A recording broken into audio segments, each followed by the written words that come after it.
will be with you for it all, live from our Hudson Square studio. Did that catch you off guard, Perk? You're feeling it a little bit. You're feeling a little bit. Almost got the boost. We got some champions here.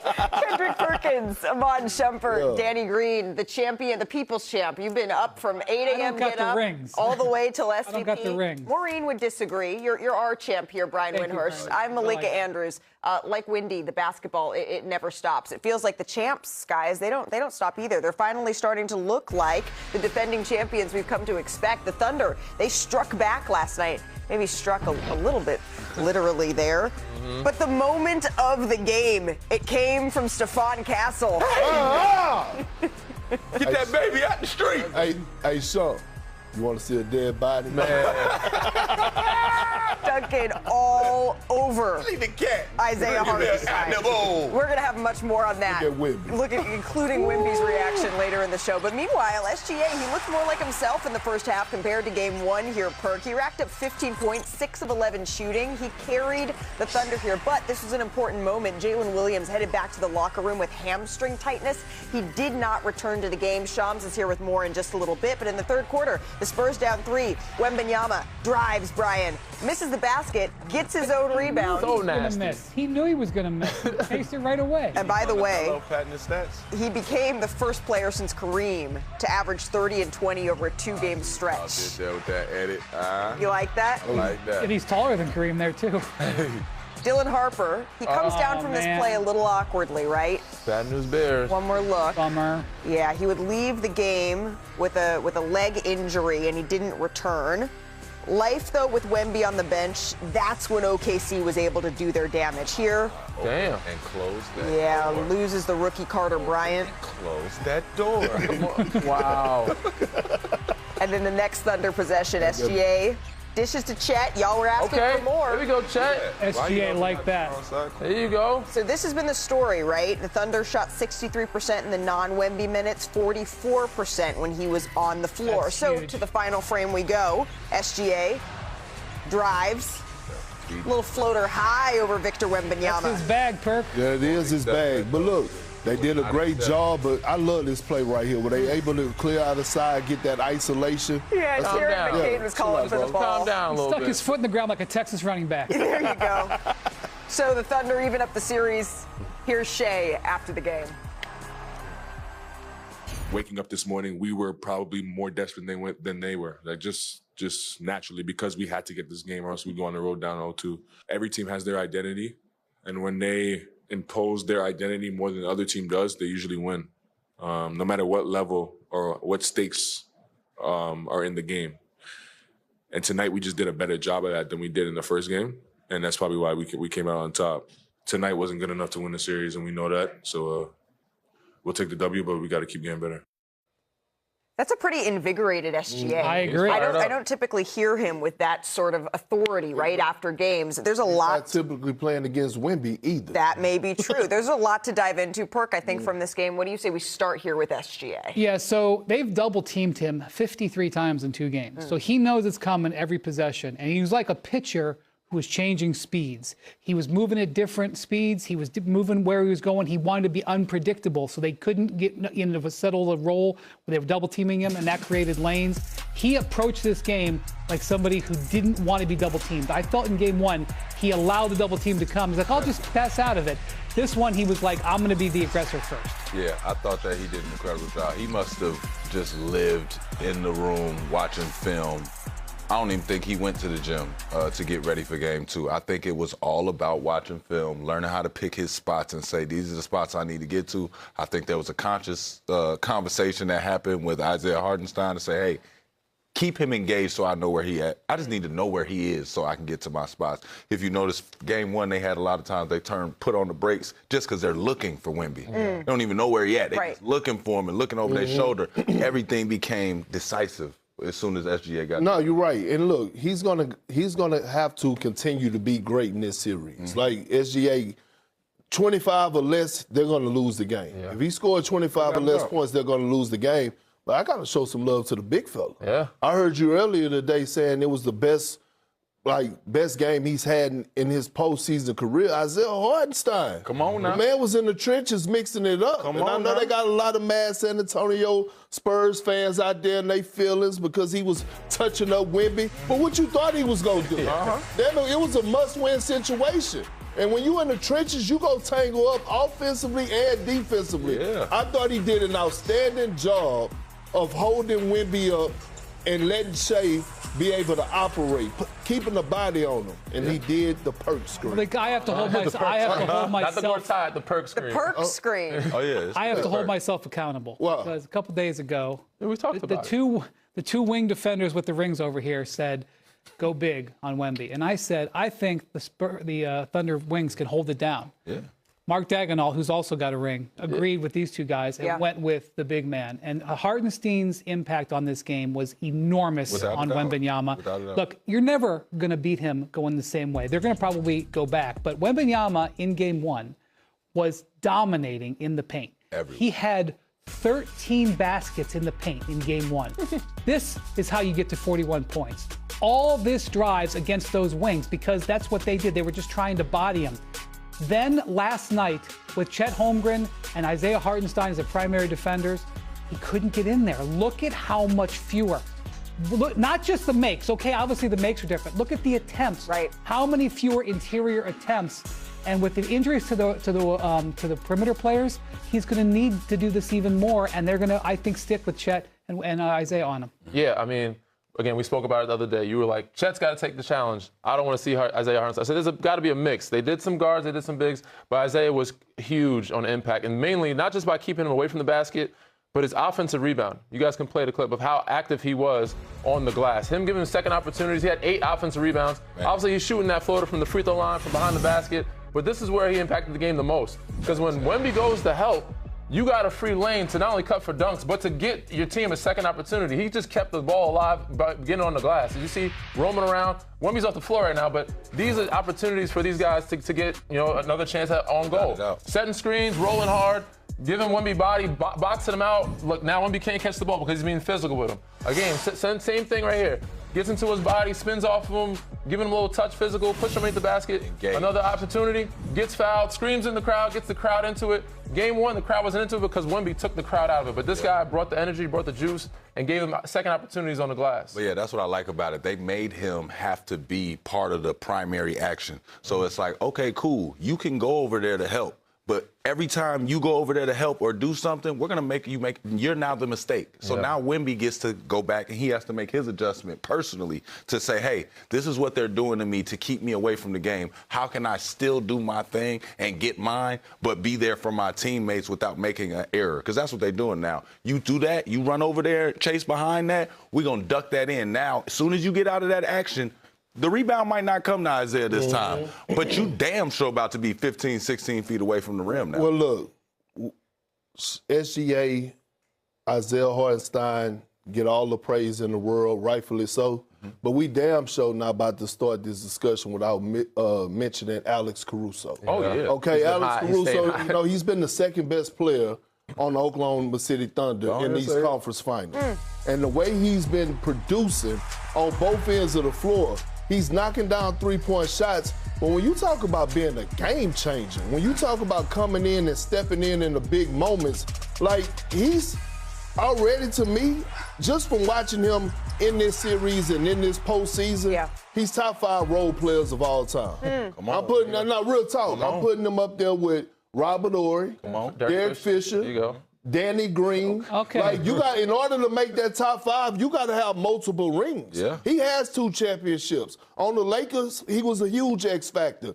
And it just brings me back to the moment of last year in the semifinals against Jokic in Game 7. How he's just a Swiss Army knife. This man will cut you everywhere but loose. So I'm looking forward, right? We don't know the status of J-Dub, but can Alex Caruso bring 24 points per game that he's averaging at the crib? can he bring that on the road?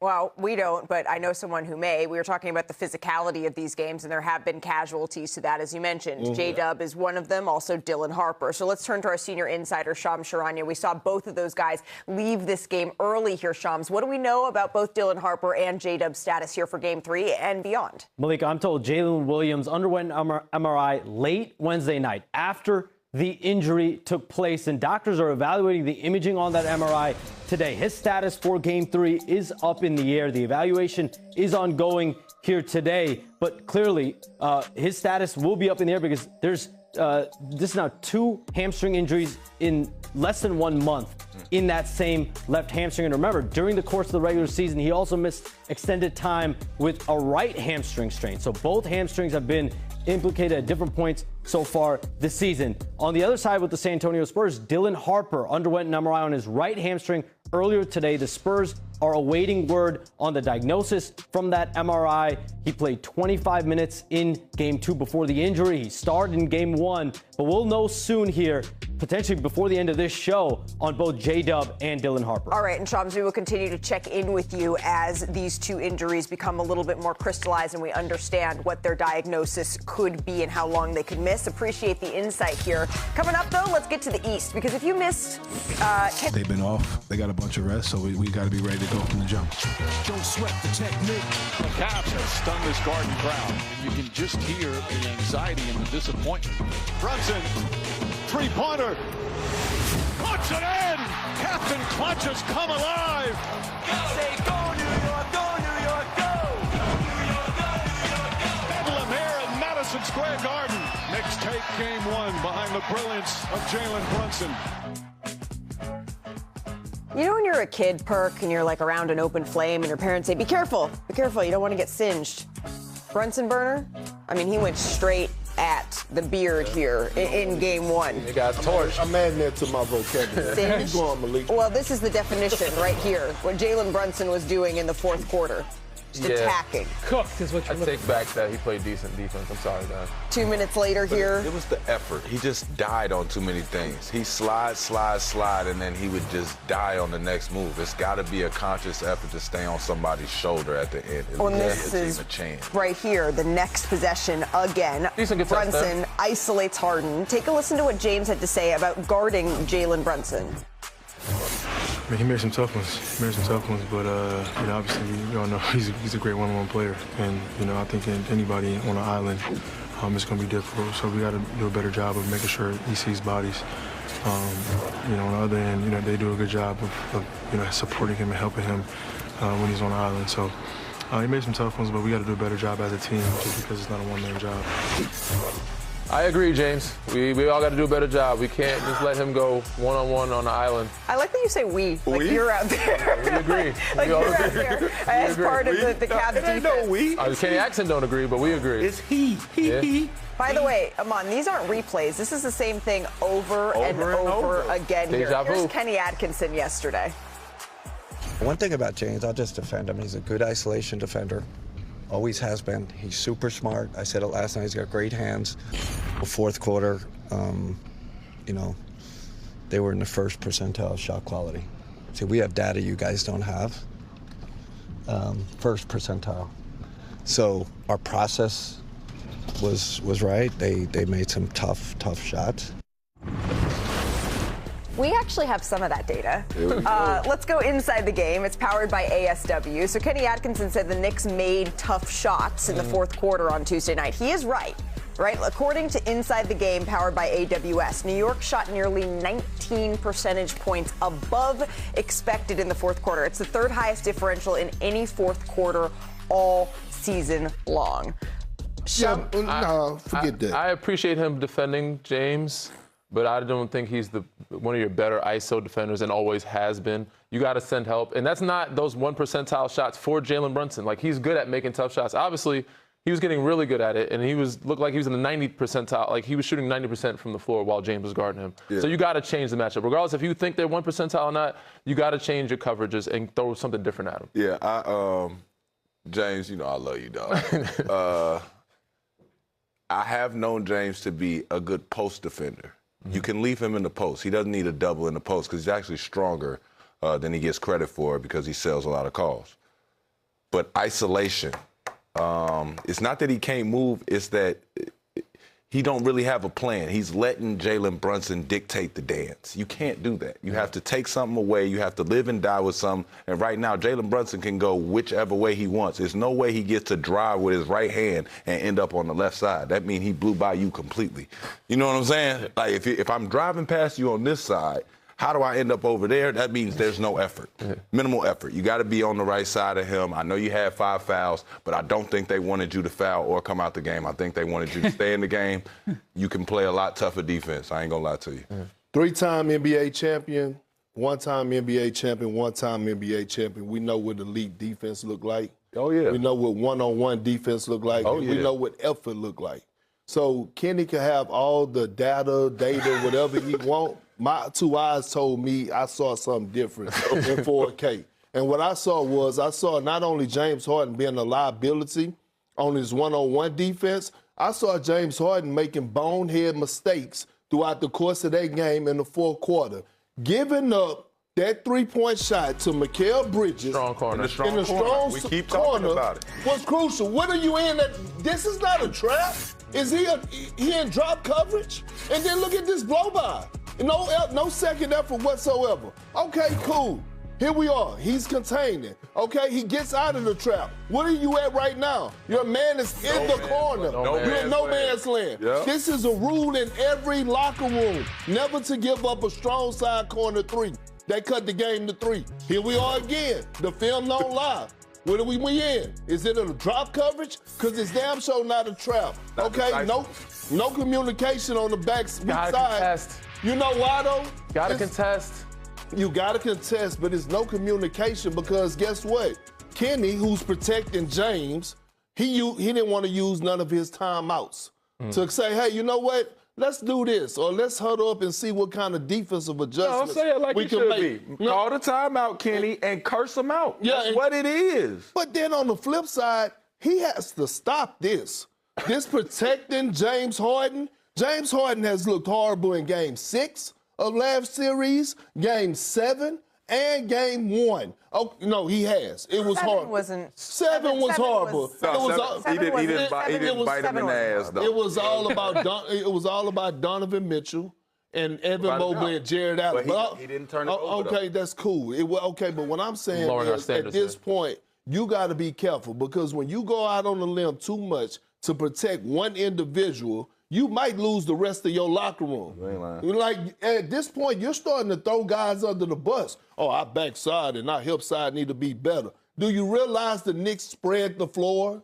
They got Karl Anthony Towns. So Mobley is on the perimeter. Without a doubt. Like, Kenny, stop lying, bro. Stop lying to us. You're telling nothing but lies, and the truth ain't nowhere near you. Well, I'm dressed like a lawyer, so I'm going to tell you that what he's doing is he's doing what a defense attorney does, which is says stuff that's accurate but not true. He's calling for less defense attorney and more defense, period. Right. So the things that he is saying are accurate. Like, for example, he said that our help defense... Stretching the truth. The help defense could have been better. That's true. That they really lost the game on offense. That's true. But the way that he can help him the most is by coming up with something tonight that doesn't put him in that position again. Yeah. They have to be better. Sitting him down? No, we'll see. Traps, hedge. He can't sit him. But that's the only way to hide him. He can't sit him. You can't help him no other way.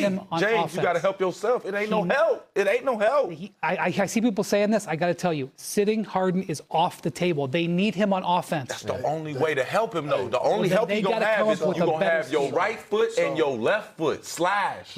That's it. I can't help you. Wendy reported a couple of days ago, they basically got a verbal agreement for a contract extension. You know what I mean? They can't sit them. It don't matter. We got another hour and a half to decipher what could look different for the Cavaliers tonight. Presented by Häagen-Dazs. Well, the Thunder, they still have that championship belt. And, you know, they went a little WWE yesterday with Wemby in Game 2. Like the wrestler we brought in here, right? Well, yeah, the Danhausen, there the you coach go. that he brought us. 1 point game here. I didn't like the teeth. Neither did I. A little physical here. They're making it tough on him. Okay, Chet. This is what you were asking for. We're asking Chet. for it. There you go. You wanted to see more. And then once again, just free jump. keeping it out of Victor's hands. This is what you guys have taught me as players about how accumulated contact matters. It frustrates you. After a while, you want to react to it. You always want to touch him up. You always want to touch him up. No free runs, no head starts, none of that. And it made all the difference here in You game want people 2. to say that you was fouling. Hell yeah, I was fouling. Yeah, I fouled him. I hit him. Ref didn't call it, and we gonna keep playing like that. Playing like that, maybe pulling a little hair like that at times. Oh, man. Because he still gets stuff done. Here's Victor Wembanyama after the game. Victor, what would you say is the most frustrating thing about tonight's loss? I would say it's spending so much energy on catching back up to the score and then let it go away. When you don't have him, when you don't have Dylan, what do you try to do to keep things organized, controlled, settled down? We didn't do a great job at it today, but we need some poise for sure. Taking care of the ball, helping the main ball handlers, and being aggressive just like we were in the third quarter. All right, Brian, so how do you think Victor is going to respond here as the series shifts back to San Antonio? Well, he needs some help. He needs some help to get these guys off of him. Yeah. Somebody's got to come in there, because I appreciated that the Spurs did not complain about officiating last night. Because games of Thunder have played like this, where Shea's at one end getting free throws, and at the other end, they're playing a different game.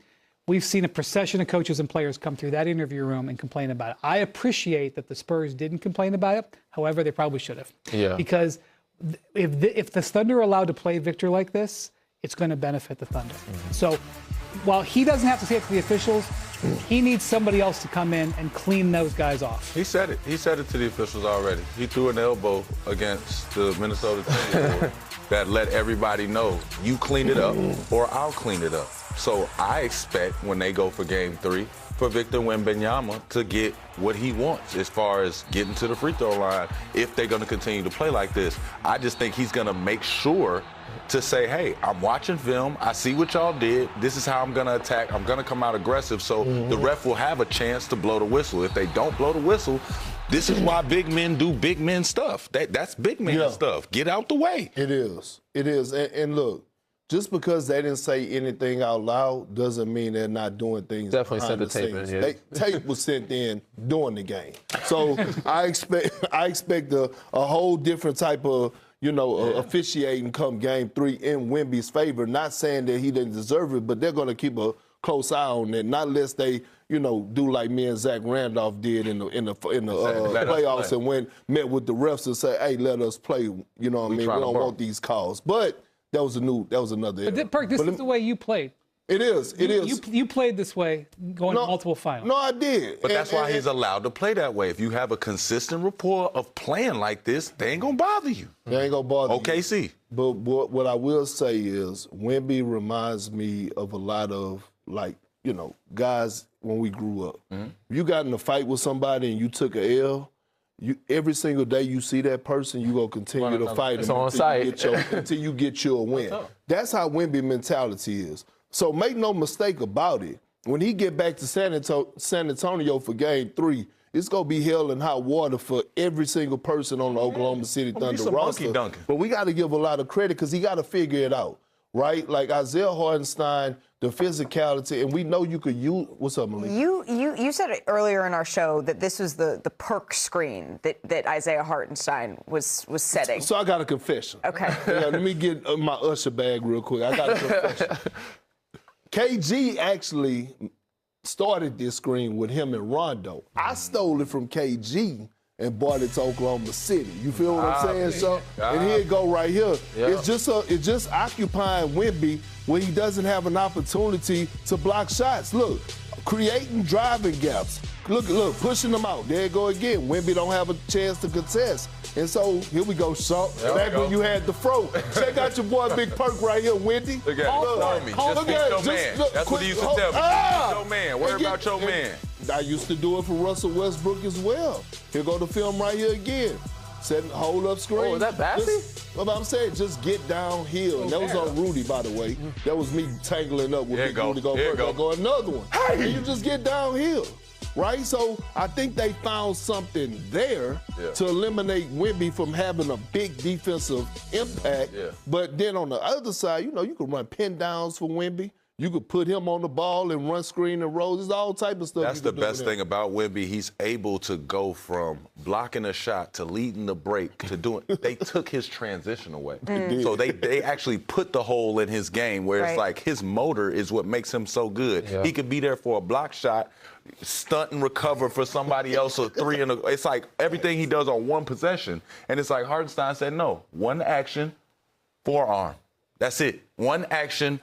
I'm going to hold your hand. Right. But it's not just help. You're saying that he's going to need some help. If this is going to be the way that the Thunder are going to defend him, he's going to need assistance. And part of that is personnel, right? Yeah. Turnovers have been an issue for the Spurs. And against the Oklahoma City Thunder, that's something that is going to continue to be a problem, particularly if they don't have De'Aaron Fox. Mitch Johnson, the head coach of the Spurs, he talked about this. Take a listen.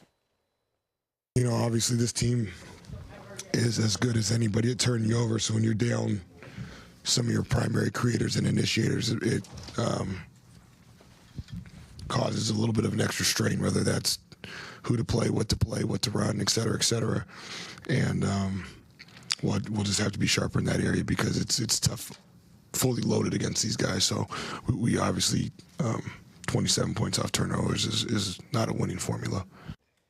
Shams Charania is back with us now. Shams, what do we know about De'Aaron Fox's availability for Game 3? Look, De'Aaron Fox will be a game-time decision again in Game 3. It's a high right ankle sprain that Fox is dealing with. He suffered it during the Minnesota Timberwolves series. He actually played through the injury, and I'm told he aggravated it in that Game 6 against the Timberwolves. Dealt with some more swelling. He obviously missed Game 1, missed Game 2. So we'll see closer to Game 3 on whether he's going to be able to play. Anytime you hear high ankle sprain, though, Shams, that's something that oftentimes takes a little bit of time here. And without De'Aaron Fox, it's been Stephon Castle who's had the ball in his hands a lot. He's a young guard. He's turned the ball over quite a bit in these first 2 games, and he's going to be looking to clean that up here in Game 3. But he also gave us a gift in Game 2. Oh, yeah. He gave us the highlight of the night. A baptism. The highlight of the season, maybe. Highlight of the playoff history. History of the playoffs. Just got to keep that boy off that rim. On Isaiah Hartenstein. You got to make a business decision if somebody gets to that launch pad. You better believe they're going to move out the way next time. It's one thing to get a poster in transition. It's another to get it in the half-court set from the dots. Well, Danny, you texted us that this was the nastiest you've ever seen from a guard. Yes. So that inspired our producers. In the history of the playoffs. This is what our friends have dubbed the greatest playoff posters of all time. So let's just weigh in on how high Castle can climb on this list. Yes. All right, at number 10, how about rookie Jason Tatum? Okay. On LeBron. A little bumpy. I have front row seats. Gave him a bump afterwards. Yeah, a little chest bump after. A little chest bump. The rookie not afraid of one of the greatest. So, do you think that Steph Castle was better than that dunk? Yeah. Absolutely. Yeah. Okay, all right. Absolutely. So we're taking Steph Castle. How about LeBron James? No regard. No regard for human life. That was nasty too. That's what Doc gets for taking me out the game.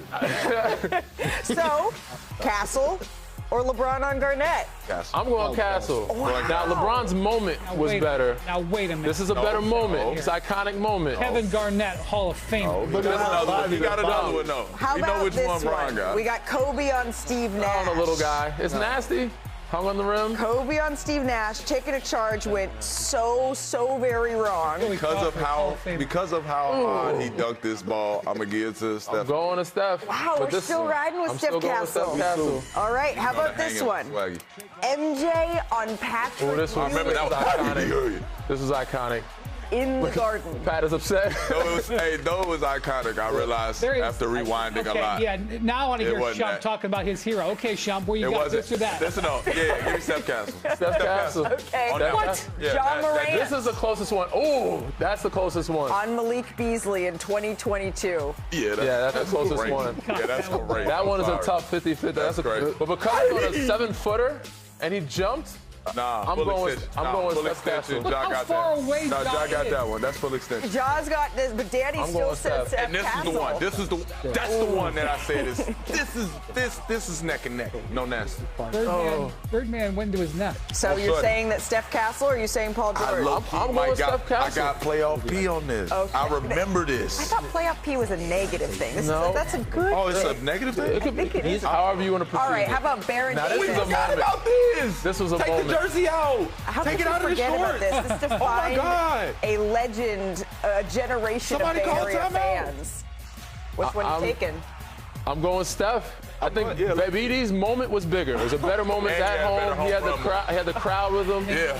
But the dunk itself, Steph is weak. They called the foul. All right. the dunk May itself. I offer you T-Mac Oh, yeah, this is nasty. baseline Nah, that won't be enough. It was a on Sean Bradley? Won't be enough. 7'6" Sean Bradley. Yeah, because he didn't jump. Yeah. That, He didn't allow him to get just up. pause that, like, right in the middle. Body Yeah. to body. Just pause it. He didn't jump. We going body. All right. Castle. How about Lister the Blister? Oh, yeah, this 1993. one- This this one one was is- pretty Come good. get this. Cuff link. Come get the cuff link. Come get it. That's nasty. Cuff links. Oh, my Lord. Hand pointed at you. Yeah, home run swing. But it wasn't. Man. It wasn't that. Yeah, you get kicked It out the league wasn't- if you They point had at somebody more now. swag after, a little more I animation only got one after. more to offer you to see if head you is still above the think rim. that Castle sits above the rest. Scottie Pippen on Come Pat on. Ball. Oh, yeah, here we go. Come here, Pat. I'll give you this one. I'll give you this one. And then he Scotty tells Spike P. to shut And up. he said, I we ain't want a gonna lie. box. Yeah. Sit your ass Hey, down. Danny, I if remember you take that one over, if you take, I'm got Steph. man, you tripping. I got Steph. You tripping. Everything about that. I see. What, How great that dunk The was. dunk is- There is nothing like New York City when the Knicks are rolling. And game 2 is a hot ticket. Look at this jump. That's the average price. Well, Hana. $1,300. That's according to Vivid Seats. Although Shump, he gets the hookup courtside, through the team. Little love. We're joined I now think Shump paid those prices. by a regular of Celebrity Row, star of Curb Your Enthusiasm, Susie Essman. Thank you so much for spending some happy time to be with here. us. It's a We good- are so it's a happy good time to have be a you Knicks here fan. on NBA I want to tell Today. you, Malika geeked out. I did. And for sure. Susie I did came geek to out. the green room. There's very Right in few. the She was episode mode. very excited. The one episode?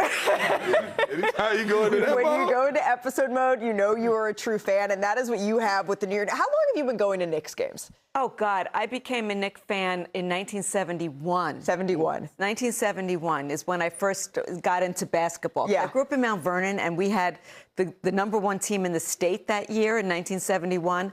And my boyfriend was very into basketball, so, it's like 15, whatever, however old I was. So I'm giving away my age. So I got into basketball, and they were great in those years. Yeah. In the early 70s. 73, we won the championship.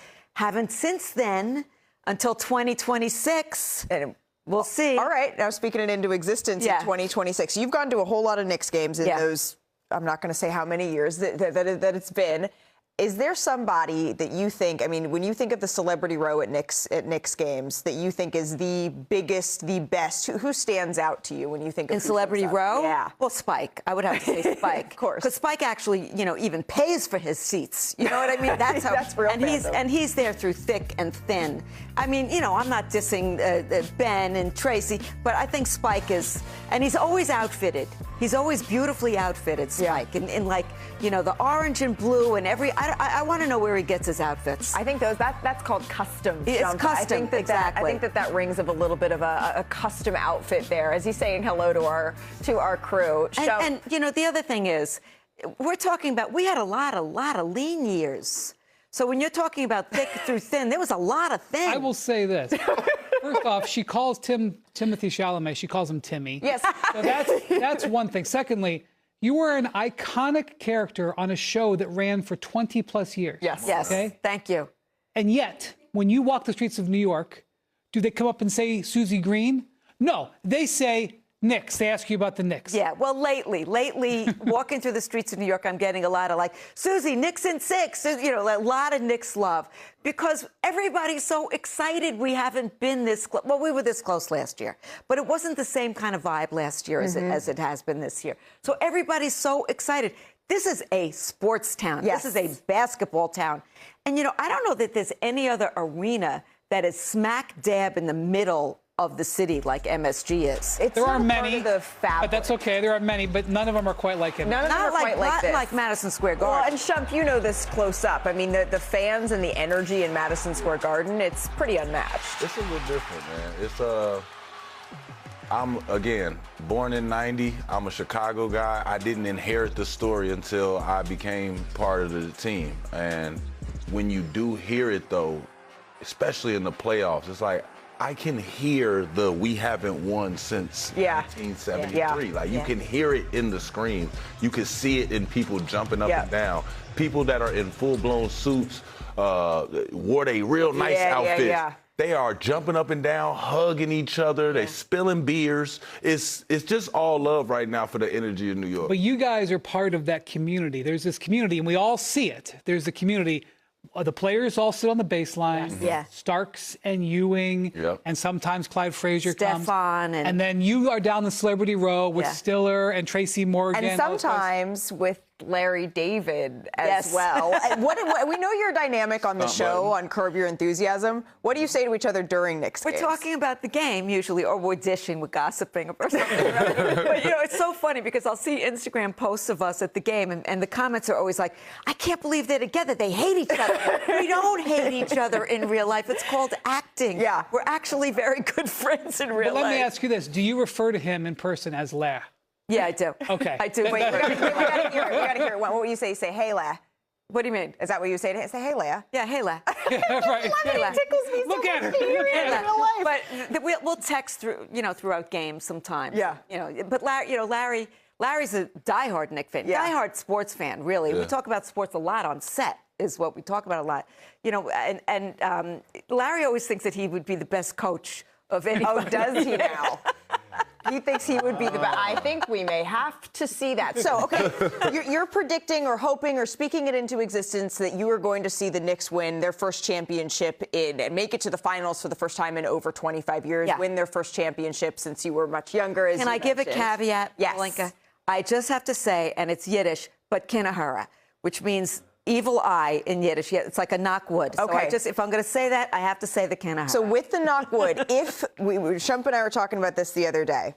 If the Knicks win that championship, will you, Susie, venture out onto 33rd, venture out onto 7th Ave, and the throngs of fans? Because Shump said he might. Shump said he might. I would go if he's next to me.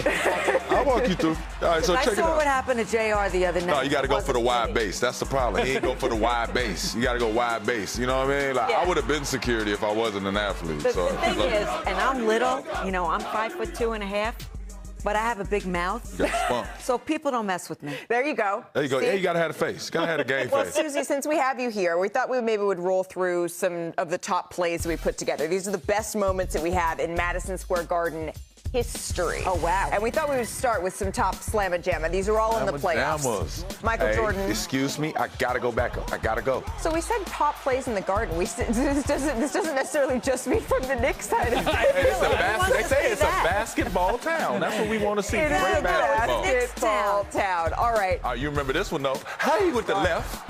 Come get it with the left. John That's my boy. Starks going That's my boy baseline. there, He's a dog. great guy. That's my boy. That's another, I do Dunking on my love other being boy. there and hanging out with all the players. See, Susie's never going to want to come back again when we have a whole section just for top paid. Oh, nah, they bogus. They bogus for playing this. I ain't gonna lie, they bogus for playing this. This is crazy. 8.9 seconds. We're not going to show you the free throws, but he hurt us. So did Halliburton. Were you at this game, Susie? Oh my Lord. Which one was this? This was the Halliburton, the bounce. You were at this game?